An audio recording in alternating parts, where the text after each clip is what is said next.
Once upon a time, in the magical land of Equestria, there were two regal sisters who ruled together and created harmony for all the land.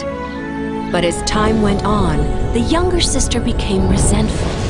The ponies relished and played in her elder sister's daylight, but shunned and slept through her beautiful night.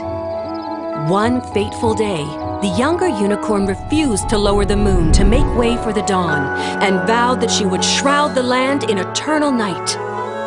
As punishment, she was locked away in the moon forever. But it was prophesied on the longest day of the 1000th year, the stars would aid in her escape. Now, Nightmare Moon is free again and has spread the night throughout Ponyville, capturing most of its residents in the darkness of nighttime. Luckily, Twilight Sparkle was able to escape.